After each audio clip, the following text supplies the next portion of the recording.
नमस्कार, आप देख रहे हैं इंडिया टीवी। आपके साथ मैं हूं मीनाक्षी जोशी। बुलेटिन की शुरुआत कर रहे हैं इस वक्त की बड़ी खबर के साथ। लॉकडाउन 4 आज से लागू हो गया है। चौथे चरण का ये लॉकडाउन 18 मई से लेकर 31 मई तक लागू रहेगा। कल गृह मंत्रालय ने इस बारे में पूरी गाइडलाइंस जारी कर दी है। रेड, ग्रीन, ऑरेंज के साथ साथ 2 और जोन बनाए गए हैं। रेड जोन में ही एक कंटेनमेंट जोन बनाया गया है और फिर साथ ही साथ बफर जोन भी क्रिएट किया गया है। खास बात यह है कि इस बार के लॉकडाउन में राज्यों को ज्यादा अधिकार दिए गए हैं। साथ ही साथ कई सारी पाबंदियां में भी अब ढील दे दी गई है। राज्यों को ही जोन तय करने का अधिकार दिया गया है। नए गाइडलाइंस के मुताबिक एहतियात बरतते हुए फैक्ट्रियां खोलने और दफ्तर खोलने की भी अनुमति दी गई है। लॉकडाउन 4 का लॉक खोलने का अधिकार राज्यों को दिया गया है। लॉकडाउन की चौथी किश्त में एक राज्य से दूसरे राज्य के बीच बसें चल सकती हैं, लेकिन इसका फैसला राज्यों को करना होगा। आपसी सहमति के बाद ही बस चलेंगी। होटल और रेस्टोरेंट वगैरह बंद रहेंगे, लेकिन रेस्टोरेंट होम डिलीवरी कर सकते हैं। सिनेमा हॉल, शॉपिंग मॉल और जिम पर ठीक उसी तरह प्रतिबंध रहेगा जैसे कि लॉकडाउन की शुरुआत से ही था।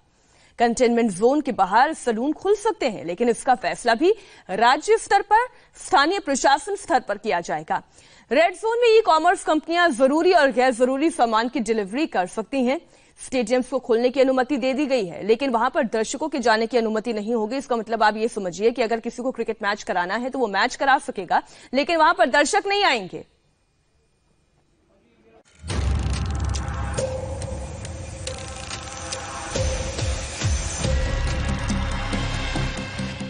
लॉकडाउन का चौथा चरण, लॉकडाउन 4 पूरी तरह नए रंग रूप वाला होगा, नए नियमों वाला होगा। प्रधानमंत्री नरेंद्र मोदी ने जो कहा था वही हुआ। देश में लॉकडाउन का चौथा चरण यानी लॉकडाउन 4.0 आज से लागू हो गया है। लेकिन इस बार ये लॉकडाउन बाकी के 3 लॉकडाउन से बिल्कुल अलग है। पीएम मोदी ने पहले ही इस बात की जानकारी जनता को दे दी थी।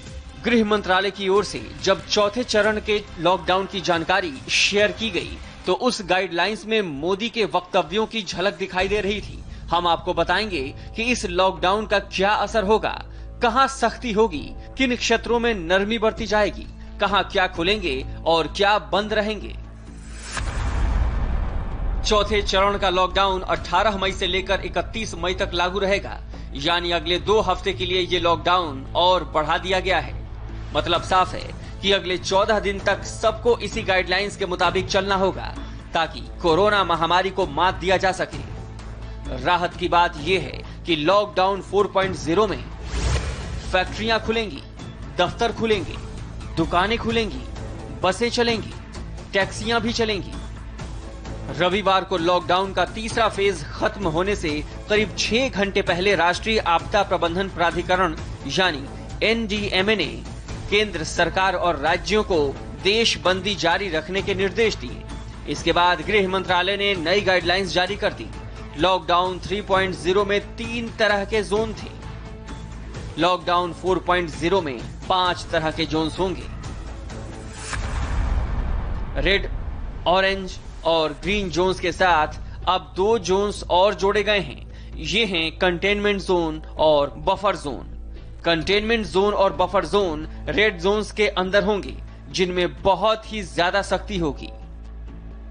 जहां कोरोना बहुत ज्यादा है वहां कंटेनमेंट जोन्स हैं, वहां लॉकडाउन का ताला बिल्कुल नहीं खुलेगा। इसके साथ ही बफर जोन में भी सख्ती होगी। कंटेनमेंट जोन में केवल अनिवार्य सेवाएं मिलेंगी। कंटेनमेंट जोन में आने जाने पर सख्त पाबंदी होगी। हालांकि केंद्र सरकार ने जोन निर्धारित करने का अधिकार इस बार राज्यों पर छोड़ा है। लॉकडाउन बेशक रिलैक्स हो जाए, लेकिन जो पब्लिक हेल्थ मेजर्स हैं वो कंटिन्यूड रखें।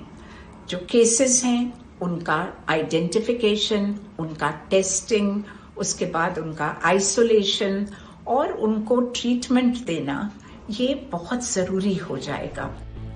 कोरोना के बढ़ते मामले को देखते हुए सरकार ने लॉकडाउन बढ़ाने का फैसला किया है, लेकिन इस बार कई तरह की रियायत भी दी गई है। यानी जहां कोरोना के मामले कम हैं या नहीं हैं, वहां नरमी बरती गई है। लॉकडाउन 4.0 में जनता को बड़ी राहत दी गई है।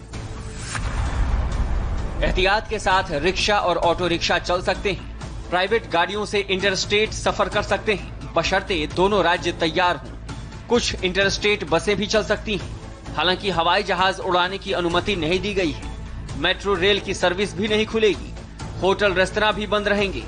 रेस्टोरेंट के किचन होम डिलीवरी के लिए खुल सकते हैं। लॉकडाउन 31 मई तक बढ़ने के साथ ही 125 करोड़ से ज्यादा की आबादी अब लगातार 68 दिन तक बंदिशों में रहेगी। दुनिया के किसी भी देश में इतनी बड़ी आबादी के साथ इतने दिनों तक चलने वाला ये सबसे बड़ा लॉकडाउन है। अब आपको बताते हैं कि लॉकडाउन 4.0 में क्या क्या पूरी तरह बंद रहेंगे। स्कूल कॉलेज बंद रहेंगे, ट्रेनिंग इंस्टीट्यूट बंद रहेंगे, सिनेमा हॉल बंद रहेंगे, shopping mall, gym, swimming pool, sports club, मंदिर, मस्जिद, चर्च, गुरुद्वारे बंद रहेंगे। स्टेडियम प्रैक्टिस के लिए खुलेंगे, लेकिन दर्शकों को इजाजत नहीं मिलेगी। कुल मिलाकर कहें तो सरकार ने बहुत बड़ी रियायत दी है, लेकिन शर्तों के साथ, और ये शर्तें बहुत ही कड़ी हैं। ग्रीन जोन्स पूरी तरह खुलेंगे, लेकिन वहां भी मॉल नहीं खुलेंगे, क्योंकि लॉकडाउन 4.0 में भी भीड़ भाड़ की कोई चीज अलाउ नहीं है। राजनीतिक दलों की रैलियां पहले की तरह बंद रहेंगी। धरने प्रदर्शन की इजाजत नहीं होगी। शादियों में पहले की तरह मेहमान सीमित होंगे। स्मशान और कब्रिस्तान में भी भीड़ की इजाजत नहीं होगी। भारत में दुनिया का सबसे बड़ा लॉकडाउन जारी है। इस लॉकडाउन के जरिए सरकार जहां कोरोना को मात देने में जुटी है, वहीं दूसरी ओर लोगों को सुरक्षित रखकर और एहतियात बरतकर काम काज के पुराने ढर्रे पर लौटने की भी कोशिश है। अगर सब कुछ ठीक रहा तो शायद ही आगे किसी लॉकडाउन की जरूरत पड़े। लॉकडाउन 4 आज से लागू हो गया है। कोरोना के बढ़ते खतरे को देखते हुए केंद्र सरकार ने लॉकडाउन 4.0 का फैसला किया था, जो 31 मई तक लागू रहेगा।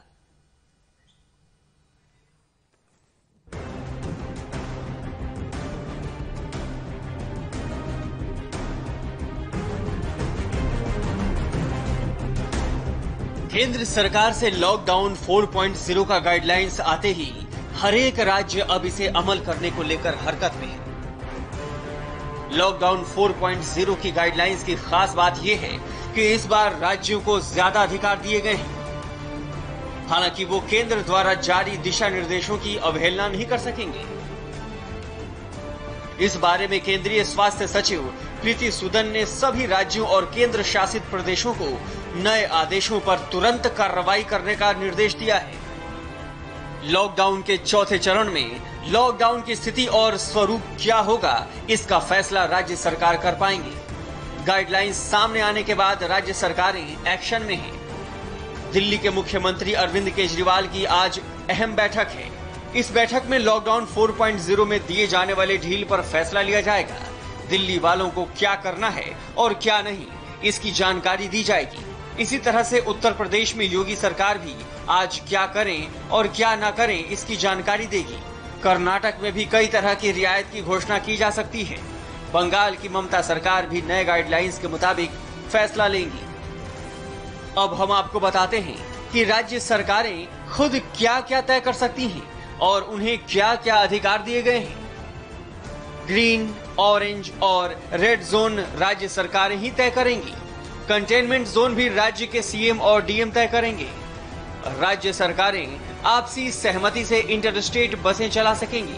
साथ ही दूसरी गाड़ियों को चलाने के अधिकार भी राज्यों को होंगे, लेकिन कंटेनमेंट जोन में किसी सर्विस की इजाजत नहीं होगी।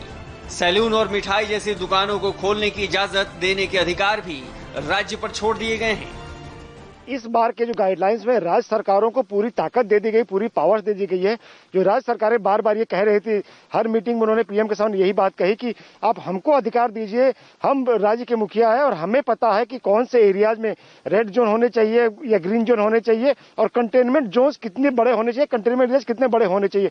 उसके अलावा जो भी एक्टिविटीज होनी है उसको छूट हमको देनी चाहिए। तो यही वजह है कि इस बार के गाइडलाइंस में ज्यादातर हिस्सा जो है वो राज्य सरकारों को दे दिया है कि आप अपने राज्यों के जो चीज होम मिनिस्ट्री गाइडलाइंस में है जिसको साफ मना किया गया, उसके अलावा राज्य सरकार चाहे जो भी एक्टिविटीज उसको शुरू करनी है वो शुरू कर सकती है, बशर्ते जो स्वास्थ्य मंत्रालय के जो गाइडलाइंस है उसके अनुसार वो चाहे तो उसको ध्यान में रखते हुए हर एक्टिविटी शुरू कर सकती है, भले वो इकोनॉमिक एक्टिविटीज हो, दुकानें खोलने की बात हो, स्पा सैलून खोलने की बात हो या बाकी चीजें जो भी हो। यानी कि राज्य सरकारों को पूरा अधिकार दे दिया गया है कि आप नियमों के मुताबिक चाहे तो जो भी फैसले ले सकती है, जिस एरिया को चाहे आप खोल सकती है, बशर्ते वो एरिया उसमें कॉन्ट्राडिक्ट नहीं करते हैं जिसको मना किया गया। केंद्र की ओर से हालात को सामान्य बनाने की कोशिश की जा रही है। गाइडलाइंस आने के बाद राज्यों के नियम बनाने भी शुरू कर दिए गए हैं। इस बारे में भोपाल के डीएम ने भी कामकाज के लिए दिशा निर्देश जारी किए हैं। इसी तरह से पटना के डीएम ने भी लॉकडाउन का सख्ती से पालन के निर्देश दिए हैं। लखनऊ में भी लॉकडाउन 3.0 की तरह ही लॉकडाउन 4.0 में कड़ाई बरती जाएगी। कोरोना से बिगड़े हालात के मद्देनजर ज्यादातर बाजार बंद रहेंगे। सिर्फ आवश्यक वस्तुओं और दवा की दुकानें ही खुली रहेंगी। सब्जी, फल, दूध मिलेगा। आवश्यक वस्तुएं सब्जी, दूध, दवा की दुकानें, राशन की दुकानें जो लॉकडाउन में चालू थी वो चालू रहेंगी। स्वास्थ्य सेवाएं भी चालू रहेंगी। गुजरात में जहां भी कंटेनमेंट विस्तार की जरूरत होगी हम उसका भी इंतजाम करेंगे। लोग नियमों का पालन करें, ये हमारी अपेक्षा है। लॉकडाउन 4.0 की गाइडलाइंस के मुताबिक थूकने पर पाबंदी जारी है। घर से निकलने पर मास्क लगाना जरूरी है। रात का कर्फ्यू भी जारी है। लॉकडाउन तोड़ने पर सजा भी मिलेगी। कंपनियों को कहा गया है कि वो जितना संभव हो वर्क फ्रॉम होम कराएं। कम से कम लोगों को दफ्तर बुलाएं। अगर ऑफिस खुल रहे हैं तो वहां थर्मल स्क्रीनिंग और सैनिटाइजर का इंतजाम जरूर हो। मोदी सरकार ने लॉकडाउन 4.0 के बारे में बहुत सोचा, बहुत विचार किया, गहराई से मंथन करने और राज्यों से कंसल्ट करने के बाद लॉकडाउन 4.0 की गाइडलाइंस जारी की है। लॉकडाउन 4.0 में मॉल को छोड़कर बाकी दुकानें भी खुलेंगी, लेकिन शर्तों के साथ। शॉपिंग करने का तरीका बदल जाएगा। सोशल डिस्टेंसिंग का पालन करना होगा।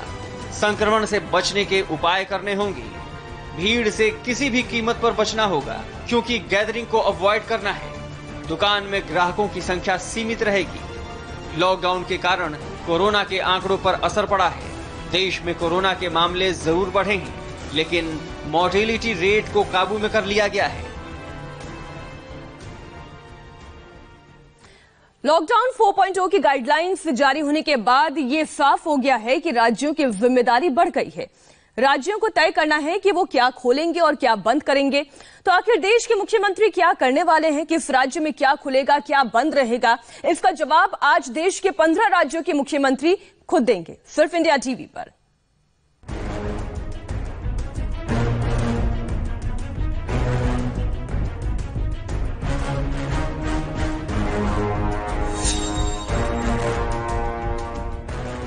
लॉकडाउन कितना खोलेंगे, आज इंडिया टीवी पर 15 राज्यों के 15 मुख्यमंत्री बोलेंगे। इंडिया टीवी पर आज दिन भर मुख्यमंत्री सम्मेलन होगा। सीएम समिट में 15 मुख्यमंत्री हिस्सा लेंगे और जनता को लॉकडाउन खोलने का अपना प्लान बताएंगे। आपके राज्य में, आपके शहर में, आपके जिले में लॉकडाउन 4.0 में क्या खुलेगा, कैसे खुलेगा, हर सवाल का सरकारी और आधिकारिक जवाब मिलेगा, जिससे आपकी सभी शंकाएं दूर हो जाएंगी। इंडिया टीवी पर मुख्यमंत्री सम्मेलन की शुरुआत सुबह 10 बजे से होगी। सबसे पहले सुबह 10 बजे सबसे बड़े सूबे के सीएम योगी आदित्यनाथ अपना एक्शन प्लान बताएंगे। सुबह 10:30 बजे हरियाणा के मुख्यमंत्री मनोहर लाल खट्टर, सुबह 11:30 बजे छत्तीसगढ़ के सीएम भूपेश बघेल, दोपहर 12 बजे मध्य प्रदेश के मुख्यमंत्री शिवराज सिंह चौहान, दोपहर 12:30 बजे उत्तराखंड के सीएम त्रिवेंद्र सिंह रावत, दोपहर 1 बजे राजस्थान के सीएम अशोक गहलोत, दोपहर 1:15 बजे गोवा के सीएम प्रमोद सावंत, दोपहर 1:30 बजे झारखंड के मुख्यमंत्री हेमंत सोरेन, दोपहर 2 बजे त्रिपुरा के सीएम बिप्लब देब, दोपहर 3 बजे गुजरात के मुख्यमंत्री विजय रूपाणी आएंगे। लॉकडाउन कितना खोलेंगे ये बताएंगे और घड़ी की सुई जैसे ही शाम 6 बजाएगी, दिल्ली के सीएम अरविंद केजरीवाल आ जाएंगे। राज्य सरकारें कोरोना के विकट संकट से कैसे निपटेंगी? प्रवासी मजदूरों की समस्या का समाधान कैसे और कब निकलेगा? इंडिया टीवी पर 15 राज्यों के 15 सीएम हर सवाल का सीधा और सटीक जवाब देंगे। इसलिए इंडिया टीवी पर आज दिन भर मुख्यमंत्री सम्मेलन देखना न भूलें।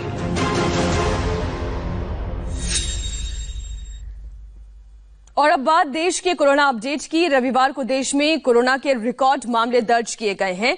4,987 केस रविवार को आए, जो अब तक के सबसे ज्यादा केसेस हैं। वहीं रविवार को 120 लोग कोरोना से मौत के मुंह में पहुंच गए। देश में अब तक 90,927 लोग कोरोना संक्रमित पाए गए हैं, जबकि 2,872 लोग मौत की नींद सो चुके हैं। महाराष्ट्र और गुजरात में मौत की तादाद लगातार बढ़ रही है।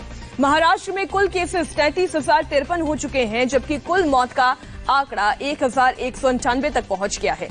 गुजरात में 11,380 लोग कोरोना संक्रमित पाए गए हैं और 659 लोगों की मौत कोरोना की वजह से हुई है। केंद्र और राज्य सरकारों के लाख उपाय करने के बावजूद प्रवासी मजदूरों का सड़कों पर पैदल मार्च जारी है। कई जगहों पर तो मजदूरों और पुलिसकर्मियों की झड़प तक हो रही है।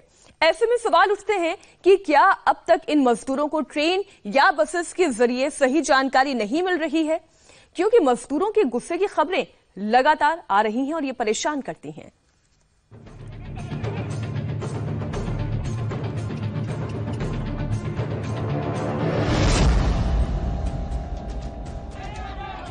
जेठ की तपती दोपहरी में प्रवासी मजदूरों का पारा अचानक हाई हो गया। इन मजदूरों को हरियाणा की यमुनानगर पुलिस ने घर जाने से रोका तो बवाल खड़ा हो गया। लेकिन पुलिस ने भी मजदूरों को खूब दौड़ाया और मजबूरी में ही सही उग्र भीड़ को तीतर बीतर करने के लिए लाठी चार्ज करना पड़ा। और फिर पुलिस की लाठियों से बचने के लिए मजदूर खेतों में भागते नजर आए। इन प्रवासी मजदूरों के साथ एक स्थानीय स्कूल में ठहरे कुछ प्रवासी मजदूरों ने नेशनल हाईवे 344 जाम कर दिया था। पुलिस ने पहले प्रवासियों को समझाने की कोशिश की, लेकिन भीड़ मानने के लिए तैयार नहीं थी, जिसके बाद की तस्वीरें आपके सामने हैं।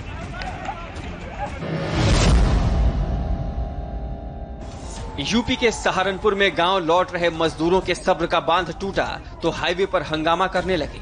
मजदूरों को पैदल या ट्रकों में सफर न करना पड़े, इसकी सख्त हिदायत के बाद ट्रक से गांव लौट रहे इन मजदूरों को रोका गया तो ये आग बबूला हो गए। सड़क पर उतरकर नारेबाजी करने लगे। पीछे वाला भी खड़ा हो जाता है। बैठा, चलो बैठा बैठा बैठा, सब लोग बैठा, सब लोग बैठा बैठा, 10 मिनट अपनी बात करें। चलो बैठो बैठो, अरे बैठ जाए भाई, अरे बैठ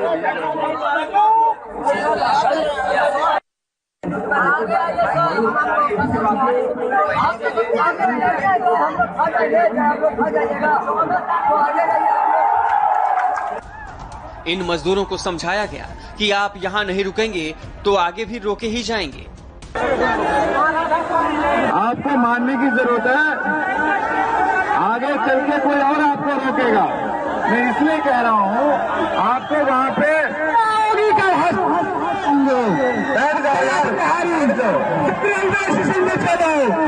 बैठ जाएगा।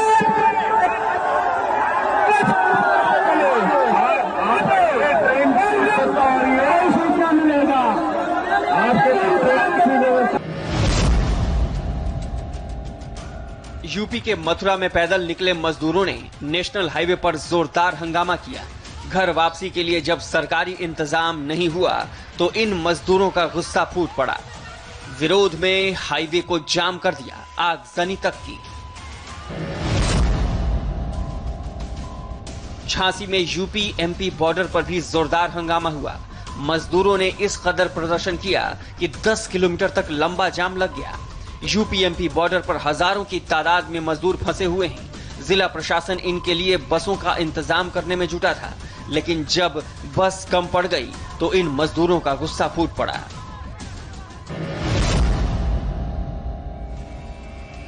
पंजाब के लुधियाना से यूपी के आजमगढ़ के लिए निकले इन 78 मजदूरों को अगर वक्त रहते बंद कंटेनर से बाहर नहीं निकाला जाता तो इनके साथ अनहोनी हो सकती थी। वो तो गनीमत थी कि यूपी के शामली में कुछ लोगों की नजर कंटेनर में बंद मजदूरों पर पड़ी तो पुलिस को फौरन खबर की गई और मौके पर पहुंचते ही पुलिस ने सभी मजदूरों को घुटन भरे माहौल से बाहर निकाल लिया। करीब करीब पूरे हिंदुस्तान से मजदूरों के इसी तरह आक्रोशित होने की तस्वीरें सामने आ रही हैं।